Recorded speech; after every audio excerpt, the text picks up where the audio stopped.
stand down.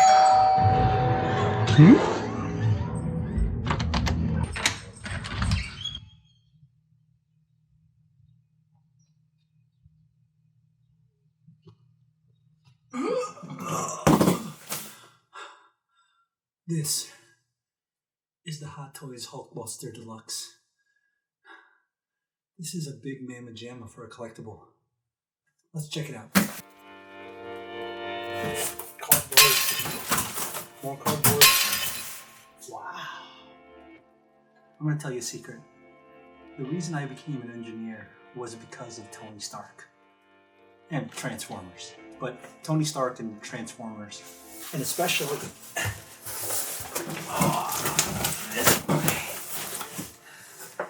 you can't see because of the glare.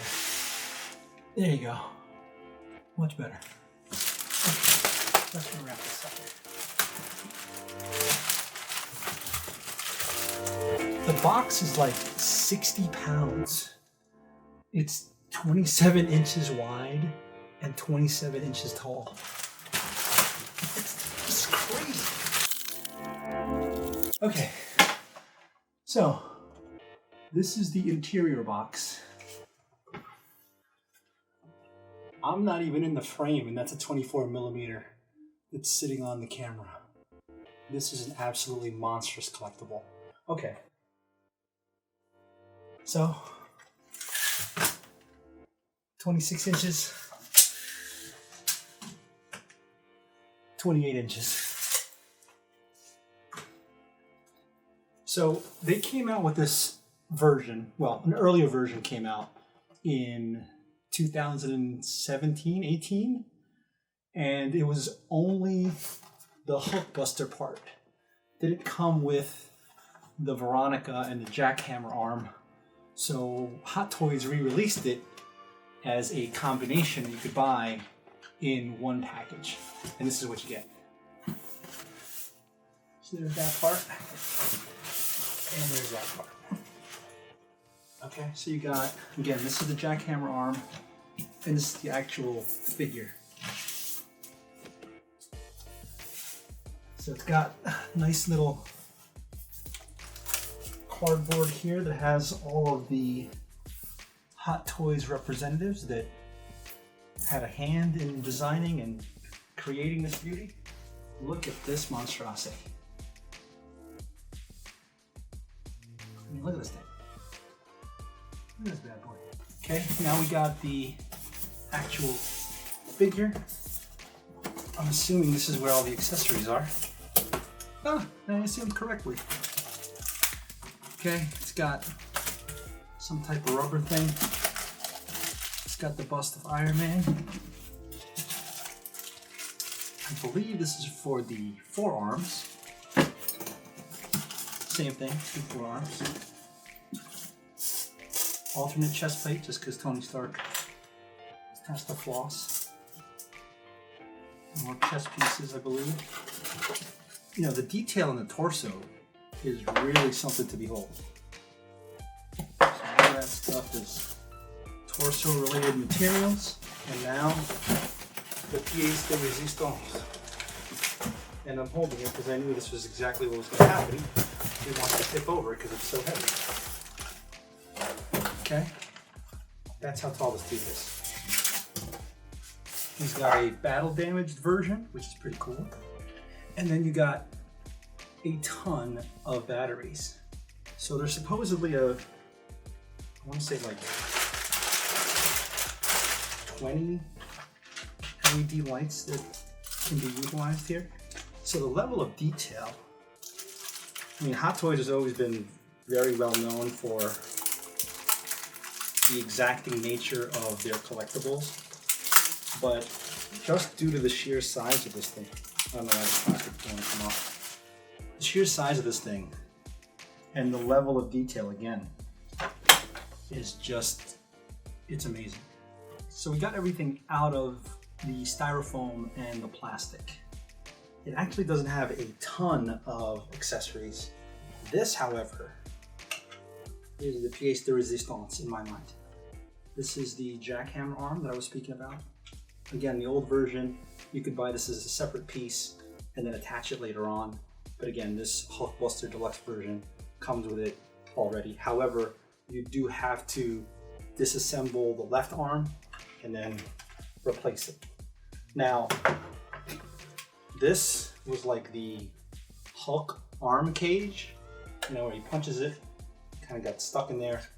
But I don't know, I don't think it has the same level of gravitas as this bad boy. So we're gonna put this on, we're gonna leave this off. Also, this is just a bust of an Iron Man, which goes inside there. You could actually fit a full Mark XLIII inside of this guy, but again, I don't know why people would do that. Why waste a collectible and stick them in there and enclose them when you could do the exact same thing with a bust?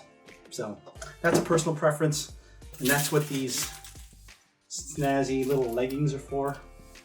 You cover up the legs of the Iron Man so that you don't scratch it up if you do decide to put it inside. All right, we're gonna get to work on disassembling this left arm and replacing it with this guy, and we'll speed that up for you.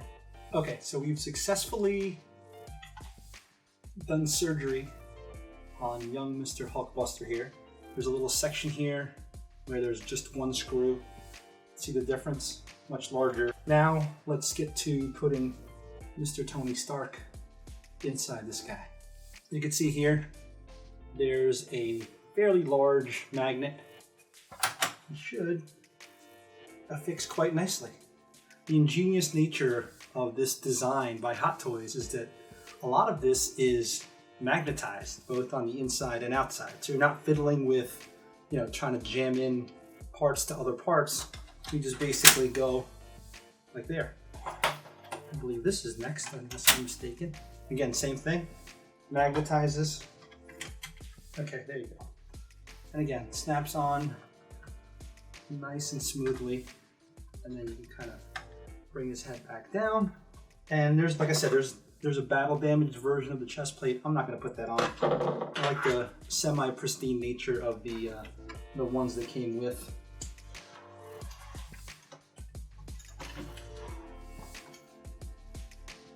Okay, so we had a bit of a tough time getting the upper chest inserted. Again, it is a ball joint, so it is tricky. You kind of have a weird fulcrum location, so it was tougher to put in the magnetized version. But again, small complaint, still not a problem. Now putting on the shoulder braces to kind of recover that exposed part that we had to open up to insert the bust of Iron Man in there. There you have it. In my haste to kind of build it, I forgot to tell you guys, it does indeed come with the Veronica unit. Part of the deluxe version. The old one did not have this, and you could buy the Jackhammer Arm separately, but now it comes together as one big, giant, happy family. We're gonna put the Forearm Armor on now. Okay, had to slap that bad boy on there. Like I mentioned, this is pure craftsmanship. It's the work of artisans. And I know it sounds silly to compare that to collectibles or toys, but this thing, like I mentioned, is a total feat of engineering. It's 21 inches tall. It's like 30 pounds. Now, it's hard to articulate, right? Because again, he's a behemoth. What do you expect? You're not gonna go grab this thing and just start posing it and moving it every other day, right? This is gonna sit as the centerpiece of your collection, and you're gonna enjoy looking at this thing literally for hours on it. Literally for hours on it. So, me personally, this, again, I'm a toy collector. You can kind of see from the background. I love toys. Robots are the reason I got into engineering in the first place. This is a shining beacon of what robot toy collectibles should be. I mean, again, you pay a pretty penny. It's certainly not cheap, but the enjoyment that you'll get from having this as a collectible I think is unparalleled at this point. Now, people might hit me up in the comments and say, oh, there's this, there's this, there's this. Like I mentioned, I have a sentimental connection to Iron Man. I first saw this in 1994, issue 304, 305 of the Invincible Iron Man, I think it was. I've loved Iron Man from the very beginning. So for me, there's a sentimental piece that's attached to this particular toy. And again, like I said, it's going to be the centerpiece of your collection.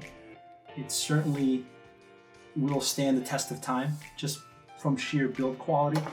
I mean, when you look at it, every aspect of it. I mean, you see that, I don't know if you can see it because maybe the lens is a little too far, but they have the scratches. I mean, it looks like authentic scratching. There's grit in the jackhammer arm. There's knuckle marks, like he's used it on the Hulk a couple of times before. I haven't put all the LEDs in there.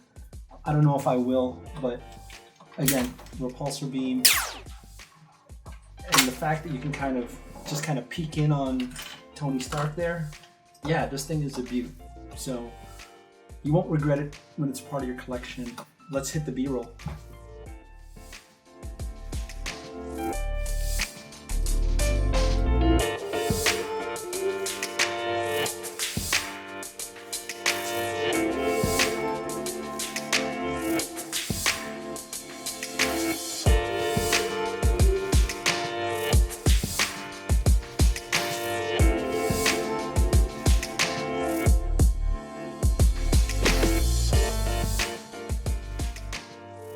Iron Man, Neon Tech, War Machine, and the grand pappy of them all. Massive, just absolutely massive. You won't regret it.